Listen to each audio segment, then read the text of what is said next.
Ashamaa kabajamtoota fi jaalatamtoota hordoftoota chaanaal YouTube jalatti argamtan hunduma keessan nagaan waaqayyo nagaa caaluu siniif haa baay'atu sinin jedha. Obboleettiin keessan nagaa kooti nagaa na bira jiru sin birallee akka jiraatu immoo abdii guutuun qaba. Warroonni mana kootiif haarawaa taatan like share subscribe godha. Warroonni maatii koo taatanii hanga guyyaadhaan afaan hirtan immoo guddaa galatooma isiniin jechuu jaaladha. Hundumti keessanuyyuu karam maatii kootiitti dabalamaan sinin jedha. Qilleensi biyyaa kama beeytanii sagalee haga amma haga na jijjiire sagaleen kiyyaa akkasuma jechuudha. Qofaan hin badu haga qilleensatti baranitti akkasuma inna kottaa hojii wayii hojjechaa jira. Na gargaara isinin jechuu jaaladha. Buloota koo hundumti keessanuyyuu viidiyoo kana like share godha. Ol jajjabeessaa hunduma keessan tokko laman jedhu hundumti keessan ol jajjabeessaa isinin jedha. Har'a hojii baay'een hojjedha. Harmee kiyyaa na bira dhufaa jirti waan ta'eef hojii baay'een hojjedha. Kottaa na gargaara hundumti keessan isinin jedha.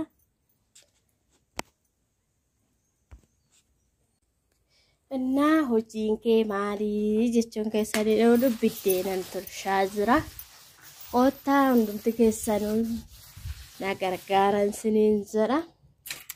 Innaa keessumaa waan natti dhufuuf harmeen kootii gaxariirra dhufaa jirti. Biddeenan tolchaa jira. Kottaa hundumti keessan na gargaaran sinin jedha.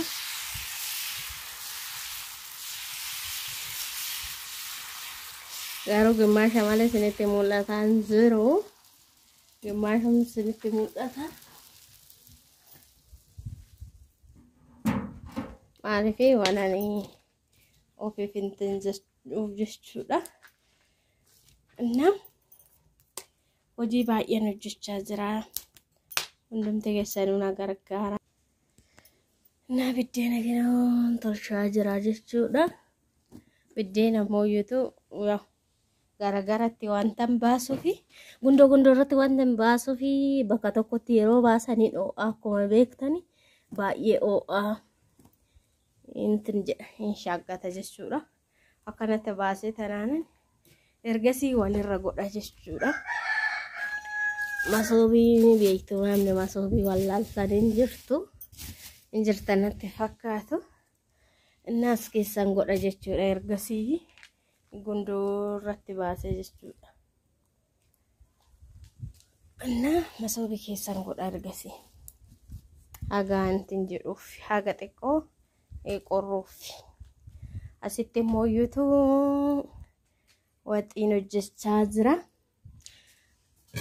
Asitti waxii foon misira ganaan hojjedha. Kun misira kun mooyyuutu qaysiriidha. Ganaan hojjedha jechuudha. Hojjennee dura biddeena tolchee geessitan asitti dinnichaadha kuni. Naa kun mooyyuutu asitti mooyyuutu timaatimii daakkamaadha kuni. Ganaan hojjedha asitti foon misira. Ganaan misira kana wajjin hojjedha. Geessee tol jechuudha. Biddeena tolchee geessee hagan kana geessee hojjedha isa. Naasitti mooyyuutu kun shonkortii daakkamaadha. Ni beektu maashinii hundi keessanuyyuu. Innaa kana fakkaata. Ganaan kana hunda hojjedha. Kottaa na gargaara sinin jedha. Hundumti keessanuyyuu. Innaa kana fakkaata sinin jira buloota koo hojiin koo har'a. Hundumti keessanuu kottaa na gargaara sinin jechuu jaaladha. Inni biraa mooyyuutu warroonni koo viidiyoo kalee gallakkisee tokko jalatti waa'ee jireenyaa qaala'insa jireenyaa ati fannoo jettanii maaliif jireenyi akkuma abbaan itti jiraate lammanni mooyyuutu waan hojjetan tokko harkatti qabatan taanaan waan hojjetan wayirra oolfattan taanaan minim inuma jiraattan dirqama garuu wanta hojjetan kamuu wayirra oolfachuu qabdu. Maaliif osiliin jedhu rakkachuun qabdan galtaniitu. Qilleensumtuun agaruu intin jedhani haga biyya namaa kana deemanii galan qilleensu namatti jijjiira. Qilleensu mataan isaa dhibee biraa namatti fida jechuudha. Dirqama immoo yuutu sini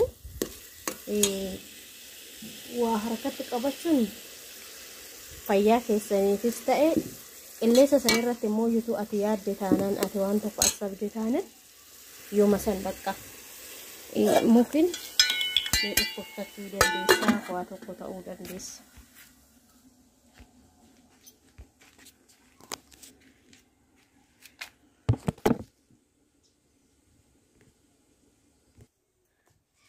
Inna murteessan mataa keessan homa fe'ellee ta'u jechuudha. Jireenya keessattis ta'ee homa kam keessattuu murteessan abbuma keessa jiraatu. Inni biraa immoo yuutu wanta hojjettani waan tokkorra oolfadha. Jireenya biyyaa keessatti maal seetu mana kiraayii kaffaluu baatte taanan immoo yuutu qallaba wanta akkasii mallaqaan bituu baatte taanan wanta immoo yuutu itti sochaatu tokko waa harkatti qabatte taanan homaa tokko maaliif biyya namaa sanittis hojjetteetu maan jiraatta waan ta'eef asittis hojjetteetu maan jiraatta akkuma sanitti jechuudha. Kana sila kana ta'eefu galee maalaan godhaa, galee maalaan hojjedhaa, galee jireenyi koo maalii, jireenyi biyyaa qaala'ee hin gallu warroonni jettanii koomentii irratti barreessitan namoota tokko isiniin arga jechuudha. Kanaafuu jireenya keessaniif murteessan mataa keessan yeroo makamuyyuu ta'e taana wanta makam keessattuu mataa keessan tokko akkuma isiniin jedhe mana jireenya qabaattan taanan qallaba shamatuu baattan taanan wanta itti socho'atan immoo mallaqa namni ka hojjetu malee hin jiraatu suuqis ta'uu wanta biraas ta'uu bakka wantoota akka bajaajii wanta akkasiitis illee hojjettanii jireenya keessanii of fooyyessitanii ni jiraattu.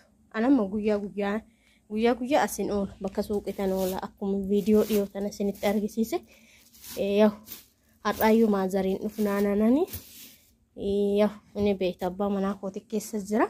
Ani immoo yuutu asitti hojiidhaaf jedhee nufa innis immoo sa'aatii isaan dhufan booda cufee dhufa jechuudha. Kanaafuu waan tokko hojjette taanan inuma jiraatta biyya keessattis biyya namaa san keessatti illee hojjetteetu waan jiraatta. Waan nama murteessan mataa keeti gaditti immoo yuutu wanta hojjette san qabattee wanta hojjette san weerra oolfattee wanta hojjette har'a gizee fayyaa qabdu kan eenyumtuu si jaalata. Yeroo harkaa qabdu kan eenyumtuu iyyuu fira keetti garuu gaafa harkaa dhabde immoo eenyumtuu garagarees ilaalu. Wanta hojjettan qabu qabadha. Maa nama gargaartanii miti. Namas gargaara. Nama gargaaru maatii ofii gargaaru waaqayyo irraas argatan maatiin keenya immoo waa hedduu keessa dabarsanii tarraan nu gahan. Oduma gargaartanis immoo waa tokko duubachi godhachaa boru akka sammuu keessan hin jeeqamneef boru immoo yuutu akka of harka keessa of ilaalleef waan tokko duubatti yoo godhattan inuma jiraattu biyya keessan keessatti illee maaliif waanan kaayyoodha waanan wanta biyyaa ba'aniif san beekudha. Maalifan biyyaa ba'ee faashina ilaalu faashina hordofuu wanta tokko godha osoo hin taane waan tokko bakka wanta galtanii boru sammuu keessanitti xaarrafu tokko asitti galtanii yoo waan tokko hin qabaanne jireenya biyya namaa hunduu ni beeka. Achitti cinqamnee haala qilleensatu nama cinqa achittis asittis gaaf galtaa qilleensa wal bartotti baay'ee cinqamta. Qilleensa sanirratti dabalee yaada biraa of iddemmu sammuun kee gara biraa deema waan ta'eef sanumarra waan hojjettan harkatti qabadhaati. Mana jireenya qabaattan taanan qallaba keessan qabaattan taanan wanta itti sochootan suuqis ta'ee wanta akka bajaajitis wanta tokko ta'ee qabaattan taanan inuma jiraattan jireenyi akka abbaan itti jiraate bakkuma kamittuuyyuu akka abbaan itti jiraate waan ta'eef kanaafuu warri koomentii jalatti jireenyi qaala'ee hin gallu jireenyi akkasii sodaanne maal warroonni jettanii isaa wanta akkasii hin yaadina. Naa kanaafuu murteessan mataa keessanii hin yaadina waanan ilmi namaa fayyaa ta'udha. Lammanni immoo kaayyoo biyyaa ba'ee beekudha.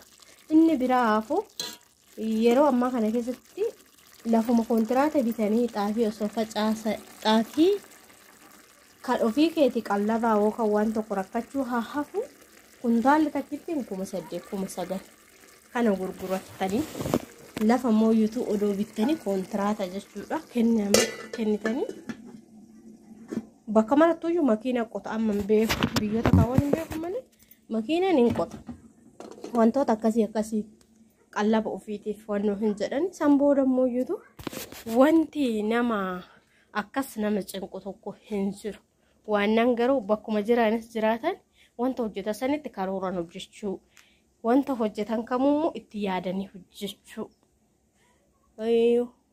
inni caalaan qabeenya caalus wanti marruu hin tar hin dhufas garuu waanan fayyaa qabaachuu waaqa keetitti amantii qabdu kamirratti amantee sanii gaditti fayyaa kee yoo qabaatte fayyaa kee qabaatte taana huma kamis ni hojjettu huma kamillee bira ni geessa abdii kutachuu baatte taana wantin kana hunda jechuu jedheefillee warroota koomentii jalatti jireenyi qaala'ee hin gallu biyya namaa kanaa hin gallu warroon akkas warra koomentii akkasii argeefani inna biyyi namaa biyyuma namaati haadhuma ormaati jireenyi biyya ormaatillee jireenyuma biyya ormaati garuu biyyi ofii homa fe'ellee ta'u jireenyi qaala'us wantuma barbaadellee ta'u qilleensi biyya ofiitu waan tokko waanan nagaan ba'anii nagaan maatii ofiititti deebi'u nagaan ba'anii qaama guutuu maatii ofii biraa ba'anii qaama guutuudhaan maatii ofii sanitti deebi'anii galuun kunuyyuu rabbiif galata guddaa galchanii jireenyi ofii mooyyuutu ni jiraatu waanan fayyaa ta'anii galu inni lammataa kaayyoo qabaachuu karoora qabaachuu wanta hojjette san harkatti qabachuu boruuf maal tafayyadama jette itti yaaddee jireenya kootaa haga jette itti yaaddee ta'u boruuf nama qaysirii hojjedhee too fixeen jira qaysirii hojjedhee irraa baaseen jira kana fakkaata biddeenas tolchee geesseen jira qaysiriidha jechuudha kuni allichaas immoo ganaan hojjedha kun immoo asitti foonii xiqqooshii ginfil guutee tanan erga siin kattafe kun foon jechuudha foonii fi misira mooyitu walittan hojjedha kun foon kun meeqa seetu amma 350 birrii asiitti jechuudha እና ጠኖሽ ግንፍል ጎዴ ወንታን ከተፈፈን ና አሲታናን ምስራ ወጅኔናን ጎዳ ጀቹዳ ኢሳ ፎን ካናፊ ምስራ ወለተን ጎዳ ና ካና ፈካታን ሰኔንዘራ ሾንኮርቴ ፊ ቲማቲሚ እንዱሮ ብልሻቴ ዝራ እና አማ ዋና አኮኒ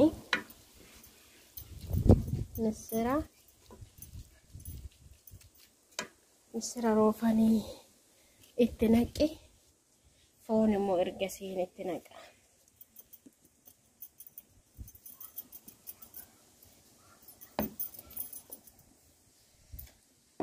anna kana fakkaataan isiniin jedha na waan harka tokkoon ammaassaruufi nakilleen mijatu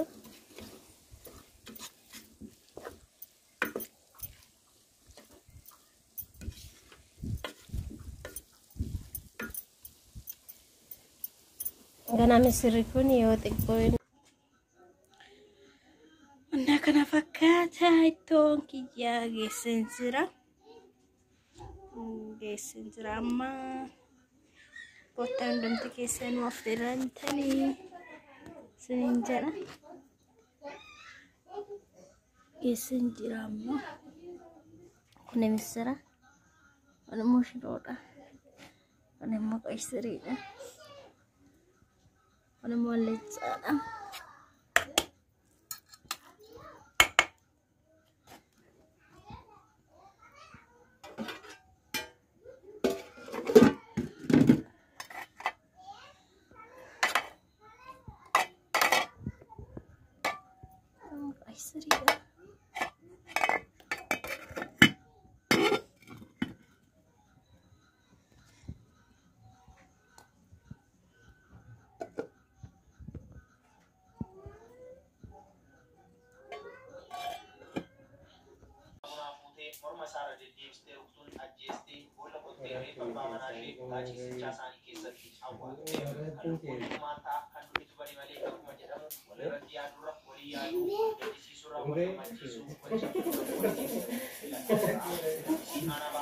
Ashamaa kabajamtoota fi jaalatamtoota hordoftoota keenya jirra jirtu dhuma keessa nagaan waaqayyo isiniif haa baay'atu isiniin jedha. Innaa koottaa buna dhufteen waan mul'atu sagalee gara fiixee.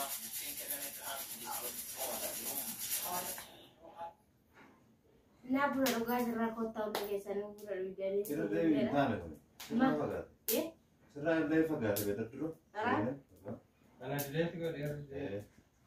bakka tokko mootan biraan